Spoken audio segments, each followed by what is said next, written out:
Price action क्या है और हमें प्राइस एक्शन पर क्यों फोकस करें, इसकी इम्पोर्टेंस क्या है, इसकी ज़रूरत क्या है, ट्रेंड किसे कहते हैं, ट्रेंड को कैसे आइडेंटिफाई किया जाता है, इन सब चीज़ों की इम्पोर्टेंस क्या है और किस तरह से ऑनलाइन ट्रेडिंग में इसको रिलेट किया जाता है, इन सब चीज़ों को आज बड़े सिंपल तरीके से और बहुत आसान तरीके से हम डिटेल में समझेंगे।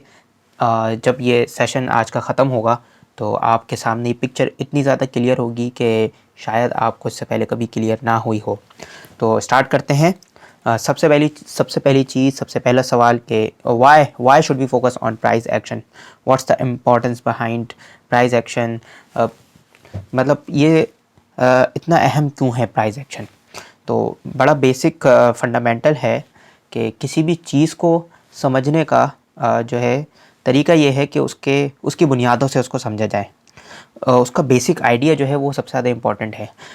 फॉर एग्ज़ाम्पल, अगर आपने कोई खाना बनाना है तो आप उसकी जो बेसिक इंग्रेडिएंट है उसके बारे में आपको मालूमात और कितना कितना क्वांटिटी में उसको यूज़ करना है ये जानना और उसको 1-2 मरतबा इस्तेमाल करके प्रैक्टिकल करना बहुत ज़रूरी होता है।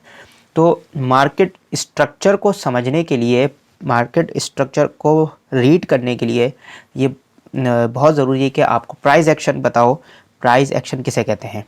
तो सिंपल, प्राइस हमेशा मूव करती है, यानी जब भी ट्रेडिंग की बात होगी, मार्केट में किसी चीज़ की ख़रीदो फरोख्त की बात होती है तो उसकी कीमत एक नहीं रहती बल्कि हमेशा मूव करती रहती है, कभी ऊपर कभी नीचे। ठीक है, तो मार्केट में प्राइस मूवमेंट का सिलसिला हमेशा जारी रहता है और जब भी प्राइस मूव करती है तो वो हमेशा कुछ क्लूज़ छोड़ती है, हमेशा कुछ निशानात जो है छोड़ के जाती है। बिल्कुल ऐसा ही जैसे कोई शख्स जब जंगल में या किसी नरम ज़मीन के ऊपर चल के जाता है या रेत के ऊपर चल के जाता है तो उसके निशानात रह जाते हैं। सेम इसी तरह से प्राइस जब भी मूव करती है तो उसके कुछ निशानात पीछे रह जाते हैं। और वो निशानात क्या है? वो निशानात विक्स की शक्ल में होते हैं, पैटर्न्स की शक्ल में होते हैं, वॉट एवर, कुछ भी हो, लेकिन वो आप जब उसको देखते हैं तो उससे समझ में आने लगता है कि यहाँ पे कुछ हुआ था। तो प्राइस कभी भी रैंडम मूव नहीं करती। रैंडम मूव करने का मतलब ये है कि फॉर एग्ज़ाम्पल आपने पेन को इंक में डिबोया और उसके बाद हाथ को झटका, इंक के छींटे उड़े और वो जाकर सामने ज़मीन पर या दीवार पर नक्श हो गए। अगर आप दोबारा ऐसा करेंगे तो पहली मर्तबा में जो इंक के छींटे दीवार पर लगे थे वैसा पैटर्न नहीं बनेगा बल्कि डिफरेंट पैटर्न बनेगा। इसको और ज़्यादा सिंपल एग्जांपल से समझना हो रैंडम को, तो बिल्कुल ऐसा ही है जैसे कि फिंगरप्रिंट्स एक जैसे किसी इंसान के नहीं होते, क्योंकि अगर हज़ारवें हिस्से में भी या हज़ारवें मर्तबा में भी आप इसको जाके देखेंगे तब भी सेम आपको पैटर्न देखने को नहीं मिलता। लेकिन प्राइस एक्शन इस तरह की चीज़ है कि उसमें आप ये कह सकते हैं कि ये प्रिडिक्टेबल है। मतलब जो पैटर्न बनता है वो बार बार होता है। तो अगर आप इसको over the period of time watch करें, मुसलसल देखें, तो आप में ये सेंस डेवलप हो जाएगा कि प्राइस किस तरह से बार बार सेम पैटर्न को रिपीट करती है। सेम पैटर्न बार बार रिपीट होता है। तो प्राइस को देखना, उसको वॉच करना और उस पैटर्न को रिकग्नाइज़ करना, उसको पहचानना, यही बेसिक आइडिया है प्राइस एक्शन का। यानी प्राइस, आप समझ रहे हैं कि प्राइस किस तरह से मूव करती है। अब ट्रेंड को किस तरह से आइडेंटिफाई करना है और ट्रेंड का संबंध क्या है, ट्रेंड का ताल्लुक क्या है इस पूरे सिनेरियो में प्राइस एक्शन के साथ। तो अगर हम सिंपल सबसे पहले ट्रेंड को कैटेगराइज करें कि किस तरह से प्राइस मूव करती है, तो हमें 3 तरह की मूवमेंट मार्केट में देखने को मिलती हैं। Number 1 up trend, number 2 down trend और नंबर 3 साइडवेज और कंसोलिडेशन। ये 3 तरह की मूवमेंट प्राइस एक्शन में या प्राइस मूवमेंट में हमें देखने को मिलती है। यानी प्राइस जब भी ऊपर या नीचे जाती है या मूव करती है सिंपली, तो वो या तो ऊपर की दिशा में जाएगी अप ट्रेंड, या नीचे की तरफ जाएगी डाउन ट्रेंड, या फिर साइडवेज में यानी किसी भी तरफ नहीं जा रही होगी बल्कि या तो वहाँ ठहरी हुई होगी या उसी सेम प्राइस के आसपास ही घूम रही होगी, उसको हम कहेंगे साइडवेज या कंसोलिडेशन। तो तीन तरह के यहाँ पर ट्रेंड हैं या तीन तरह के यहाँ पे प्राइस मूवमेंट है जिसको हम यहाँ पर आइडेंटिफाई कर सकते हैं कि हाँ, जब ये मार्केट में इस तरह का सिनेरियो बन रहा हो तो इसको ये नाम दिया जाता है। एक एग्जांपल में इसको देख लेते हैं कि अप ट्रेंड क्या है, डाउन ट्रेंड क्या है और साइडवेज क्या है। सिंपली अप ट्रेंड यानी मार्केट ऊपर की तरफ जा रही है, मार्केट जो है वो ठहर नहीं रही किसी एक तरफ, मार्केट ऊपर की तरफ जाए जा रही है। फॉर एग्ज़ाम्पल आप यहाँ पे देखें कि यहाँ से मार्केट ने ऊपर जाना शुरू किया है और यहाँ पे ऊपर गई है, यहाँ पर इसने एक जो है हायर हाई बनाया और फिर नीचे आई और हायर लो बनाया, फिर हायर हाई बनाया, फिर हायर लो बनाया और इस तरह से बार बार अपनी मूवमेंट को ये कंटिन्यू करती हुई ऊपर की तरफ लेके जा रही है। अच्छा, इसी तरह डाउन ट्रेंड में भी हमें नज़र आ रहा है कि प्राइस नीचे की तरफ जा रही है।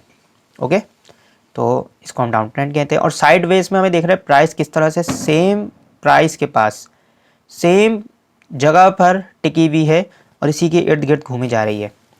तो ट्रेंड को आइडेंटिफाई करने का जो है वो बेसिक आइडिया क्या है, यानी किस चीज़ को हम कहेंगे कि ये ट्रेंड है।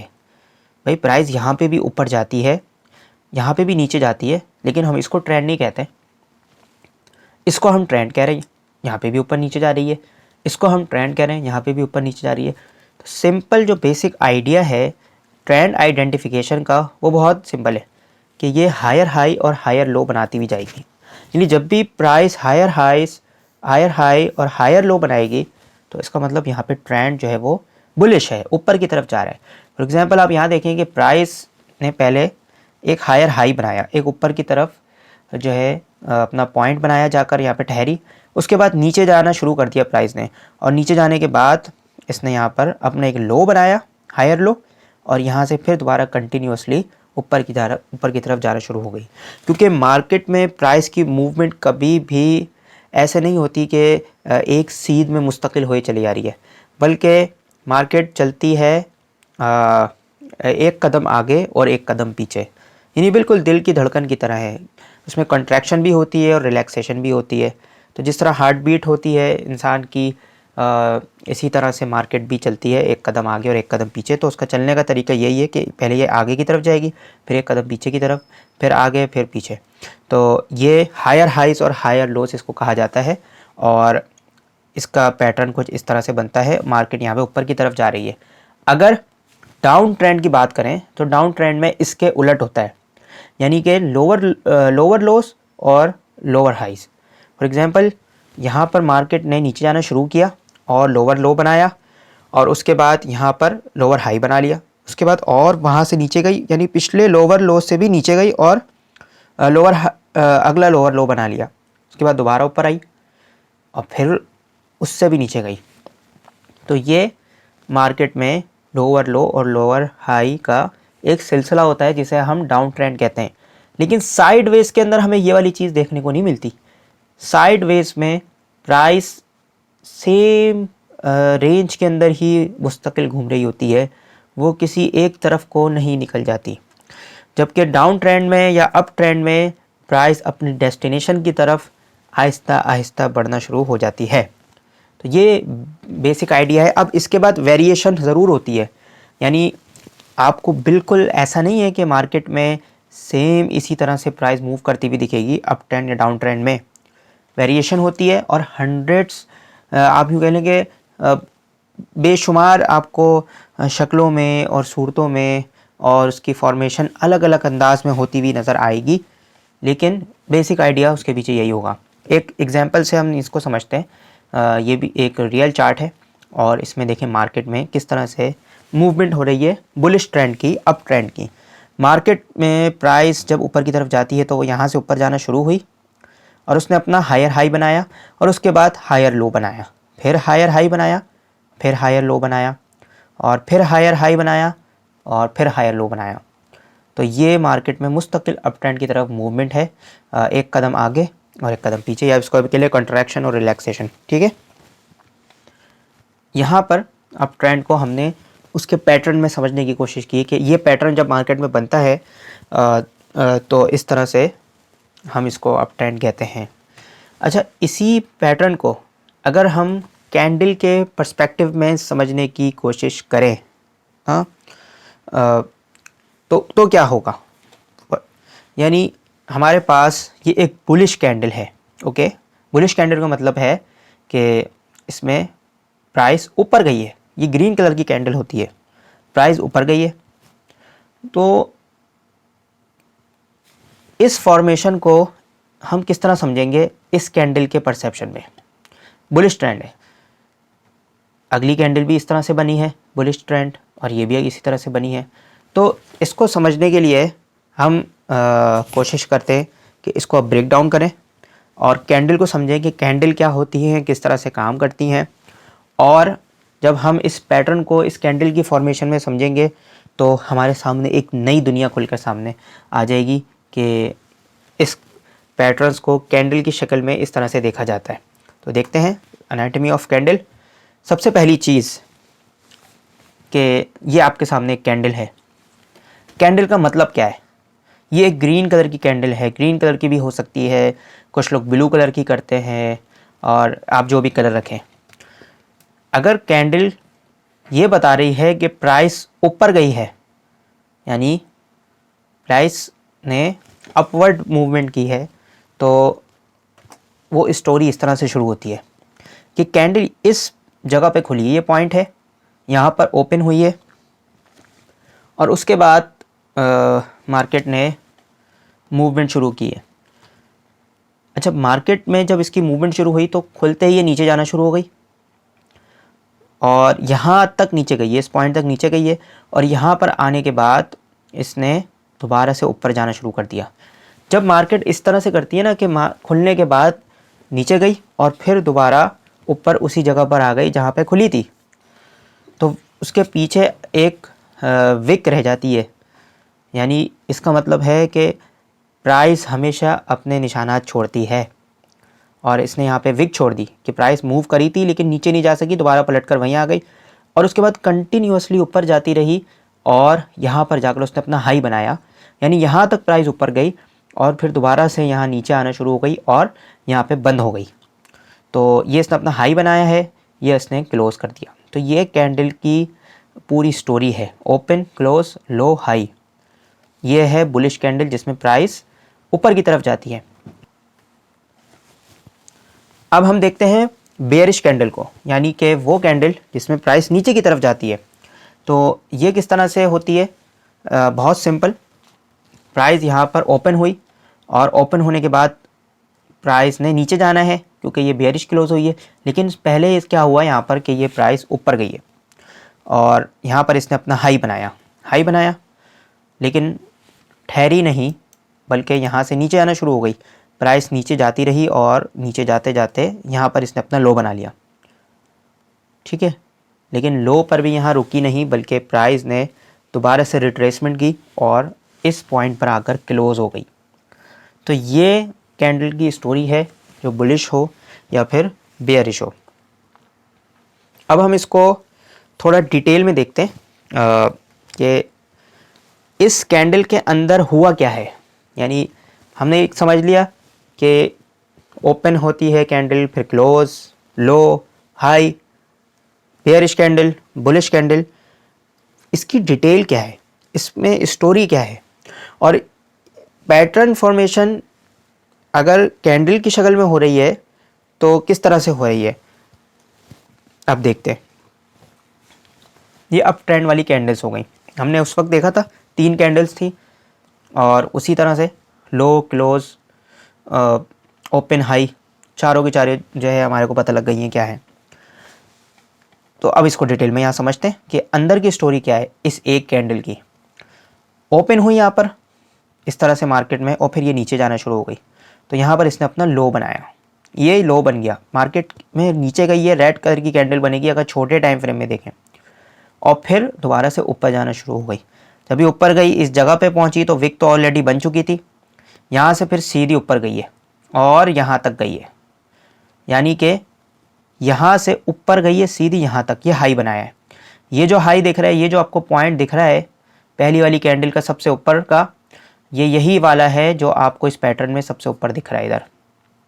इसके बाद यहाँ से मार्केट ने नीचे जाना शुरू किया, रिट्रेसमेंट शुरू की और इस पॉइंट पर आकर मार्केट क्लोज हो गई, यानी कि ये वाली जो कैंडल थी ये क्लोज हो गई और इस तरह की फॉर्मेशन या हमें कैंडल देखने को मिलती है। तो असल में यहाँ से लेके यहाँ तक ये एक कैंडल है। अब अगली नेक्स्ट कैंडल जब खुली है तो नेक्स्ट कैंडल ने खुलते ही क्या किया है, ऊपर नहीं गई है डायरेक्ट, बल्कि पहले नीचे गई है और इसने अपना लो बनाया। बिल्कुल सेम इस तरह से हम यहाँ पे देख रहे हैं कि ये फॉर्मेशन इस तरह हो रही है और जब लो बना लिया उसके बाद ऊपर जाना शुरू किया और ऊपर जाना शुरू किया तो लो बनाने के बाद ऊपर और यहाँ तक मार्केट ऊपर गई है और इसने यहाँ पर अपना हाई बनाया। बिल्कुल सेम पॉइंट है, यहाँ से ऊपर जाने के बाद इसने अपना हाई बनाया और ये दूसरी कैंडल का जो हाई है ये सेम यही है जो हमें पैटर्न में दिख रहा है, दूसरा हाई। इसके बाद दोबारा नीचे आना शुरू हुई और जो आप ये गोल पॉइंट देख रहे हैं जिसको पॉइंट आउट किया हुआ है ये क्लोज़ है। तो दूसरी कैंडल जहाँ पे क्लोज़ हो रही है यहाँ पर ये क्लोज़ हो रही है रिट्रेसमेंट के बाद, यानी मार्केट दोबारा से नीचे की तरफ आ रही है। अच्छा, थर्ड कैंडल जब खुलती है तो वो इस पॉइंट पे खुलती है, ये पॉइंट जो दूसरा वाला सर्कल बना हुआ है हमारे पास, छोटा सा पॉइंट बना हुआ है यहाँ पर। इसके बाद मार्केट ने नीचे आना शुरू किया सेम इसी तरह से, लेकिन लो बनाने के बाद क्या हुआ, मार्केट ने फिर ऊपर जाना शुरू कर दिया और यहाँ पर मार्केट जब ऊपर गई तो विक बन गई। विक बनने के बाद ये पूरी की पूरी जो है मूवमेंट मार्केट में आई और मार्केट ऊपर गई है। ऊपर जाने के बाद इसने उसी तरह अपना हाई बनाया और यहाँ पर क्लोज कर दिया। ये अप ट्रेंड में हमें देखने को मिलता है। डाउन ट्रेंड में भी इसी तरह से पैटर्न देखें, पैटर्न जब बनेगा तो इस तरह ही बनेगा कि मार्केट में लोअर लो, लोअर हाई, लोअर लो, लोअर हाई, लोअर लो, lower high, down trend. Candle formation में इसी तरह से हमें देखने को मिलेगा कि ये पूरी कैंडल बनी हुई है, इसके वही आपको स्टोरी देखने को मिलेगी कि ओपन कहाँ हुई है, क्लोज कहाँ हुई है, हाई और लो क्या बनाया है। अगली कैंडल इस तरह से, अगली कैंडल इस तरह से। तो ये जो बेसिक स्ट्रक्चर है ट्रेंड का कि एक इसने कदम आगे रखा, एक कदम पीछे रखा, फिर एक कदम आगे रखा, फिर एक कदम पीछे रखा, यहाँ पे भी यही है। ये जो कदम पीछे रख रहे हैं कैंडल की शक्ल में हमें विक्स के अंदर देखने को मिलता है, यानी यहाँ से मार्केट शुरू हुई है, फॉर एग्जांपल यहाँ से शुरू हुई है मार्केट और नीचे आना शुरू हुई है। तो यहाँ से मार्केट शुरू होकर नीचे आना शुरू हुई है और उसके बाद ये यहाँ पे आके बंद हो गई विक बनाकर। इसी तरह यहाँ पर आकर ये वक बंद हो गई पैटर्न्स में। दूसरी कैंडल यहाँ से शुरू हुई और ऊपर जाती रही, यहाँ पर ऊपर जाती रही और फिर यहाँ पे बिल्कुल नीचे तक आई। ये इसी तरह बिल्कुल दूसरी वाली कैंडल भी नीचे आई जिस तरह पैटर्न्स में हमें नज़र आ रहा है और ये बंद हो गई। तो डाउन ट्रेंड में मार्केट नीचे की तरफ जाती है, पैटर्न सेम होते हैं, कैंडल्स की फॉर्मेशन में भी हम उसको देख सकते हैं और अगर छोटे टाइम फ्रेम में देखेंगे तो हमें इस तरह से देखने को मिलते हैं डिटेल में इंफॉर्मेशन के साथ। तो ये बेसिक आइडिया है ट्रेंड्स को समझने का, पैटर्न्स की शक्ल में भी और कैंडल स्टिक फॉर्मेशन की शक्ल में भी। इसको भी ज़रा थोड़ा सा डिटेल में देखते हैं कि डाउन ट्रेंड में कैसे जा रहा है। First candle bullish bearish candle है और दोनों तरफ इसने अपने हाई, लो, ओपन और क्लोज बनाए। जब कैंडल ओपन हुई तो हमने डिस्कस किया था कि बेयरिश कैंडल हमेशा ऊपर से ओपन होती है, तो इस जगह से ओपन हुई है, इस पॉइंट से, और ओपन होने के बाद ये ऊपर गई है ऐसे, इसकी प्राइस ऊपर गई है और इसने अपना हाई बनाया, यहाँ पे हाई बनाया। उसके बाद मार्केट दोबारा से ट्रेंड को पकड़ लिया और नीचे आना शुरू हो गई। तो जब नीचे आना शुरू हुई तो यहाँ पे तो विक बन गई और जहाँ से ओपन हुई थी वहाँ से नीचे जाने के बाद बाकायदा बॉडी बन गई। मार्केट ने नीचे वाली विक बनाई लो की और उसके बाद यहाँ पर कैंडल को क्लोज कर दिया। सेम फॉर्मेशन हो रही है हमें डाउन ट्रेंड में भी देखने को मिल रही है। तो ये इसका आइडिया था कि किस तरह से ट्रेंड को आइडेंटिफाई किया जाता है। अब लास्ट जो चीज़ है वो है साइडवेज। साइडवेज क्या है?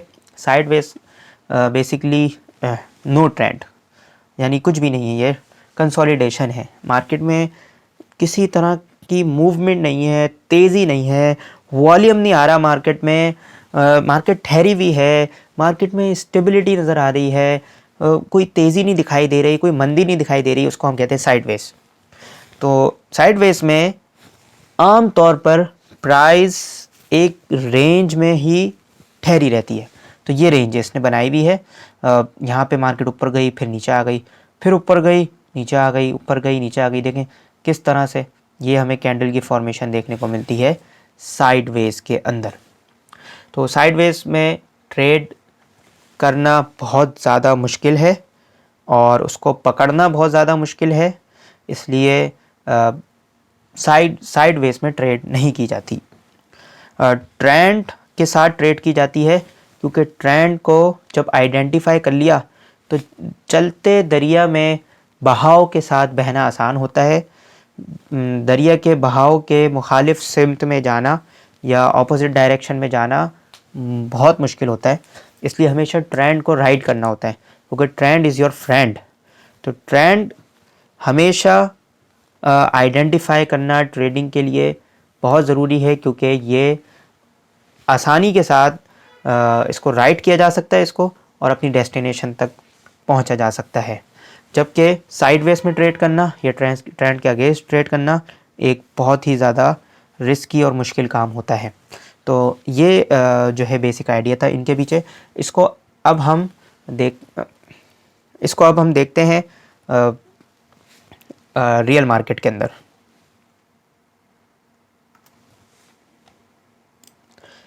तो ये देखें बेसिकली है क्या, ये गोल्ड का चार्ट है, और अगर हम इसमें ट्रेंड को देखें तो बहुत सिंपल है। इसको प्रैक्टिकल हम एग्जांपल कर लेते हैं, यहाँ पे हम इसको प्रैक्टिकल करके देख लेते हैं किस तरह से हमें ट्रेंड को आइडेंटिफाई करना होता है, और आप भी इसको इस तरह से प्रैक्टिस कर सकते हैं।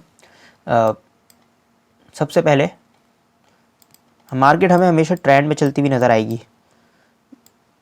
यहाँ से मिसाल के तौर पर डाउन ट्रेंड शुरू हो रहा है, एक मार्केट नीचे की तरफ जाती है, अपना लोअर लो बनाती है, फिर यहाँ पर लोअर हाई बनाती है, फिर मार्केट नीचे की तरफ जा रही है और एक लोअर लो बनाया, यहाँ पे लोअर हाई बनाया, फिर मार्केट नीचे की तरफ गई है और लोअर लो बनाया, और ये लोअर हाई बनाया, लोअर लो, लोअर हाई, और लोअर लो और लोअर हाई। तो ये एक पूरा ट्रेंड था मार्केट में डाउन ट्रेंड का। इस पूरे ट्रेंड के अंदर हमें बार बार कंफर्मेशन मिल रही थी कि मार्केट जो है वो नीचे की तरफ जाएगी, क्योंकि इसके ज़्यादा इम्कान हैं। इस वक्त मार्केट का बहाव नीचे की तरफ है, प्राइस का बहाव नीचे की तरफ है, और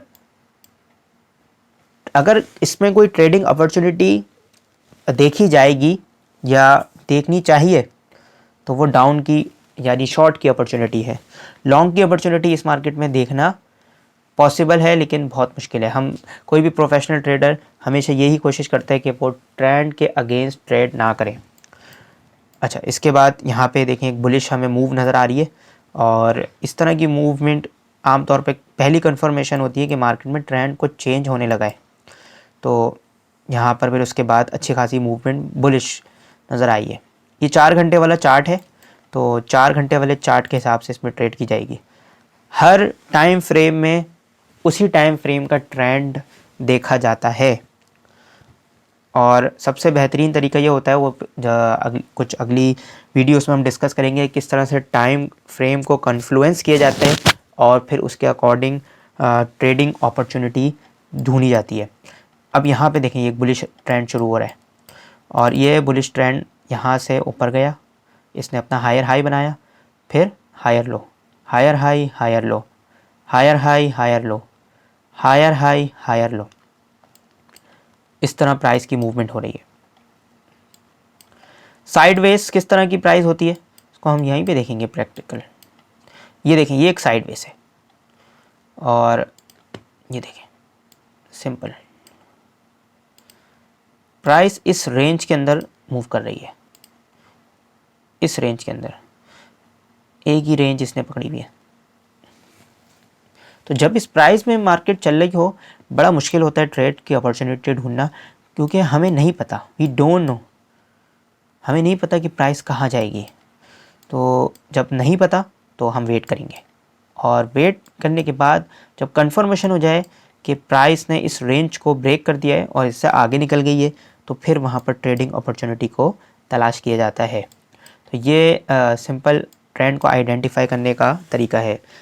फिर से अगर हम इसको जो है समराइज़ करें तो प्राइस एक्शन एक बेसिक है मार्केट को समझने का, बेसिक आइडिया है कि प्राइस को किस तरह से मूव करती है उसको समझा जाए, और उसमें ट्रेंड को किस तरह से आइडेंटिफाई किया जाता है।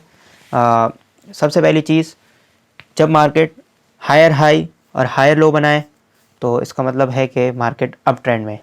जब प्राइस लोअर लो और लोअर हाई बनाए तो इसका मतलब है प्राइस डाउन ट्रेंड में है। और जब ये दोनों सूरतें ना हो तो उस वक्त मार्केट एक कंसोलिडेशन पीरियड के अंदर होती है, जिसमें एक रेंज के अंदर ही प्राइस मूव कर रही होती है। तो उम्मीद करता हूँ कि चीज़ें अच्छी तरह अंडरस्टैंड की होंगी और क्लियर हुई होंगी, और मज़ीद कोई सवाल हो तो उसको पूछ सकते हैं, उसको फिर अगले किसी वीडियो में डिस्कस कर लेंगे। Thank you very much. अल्लाह हाफ़िज़।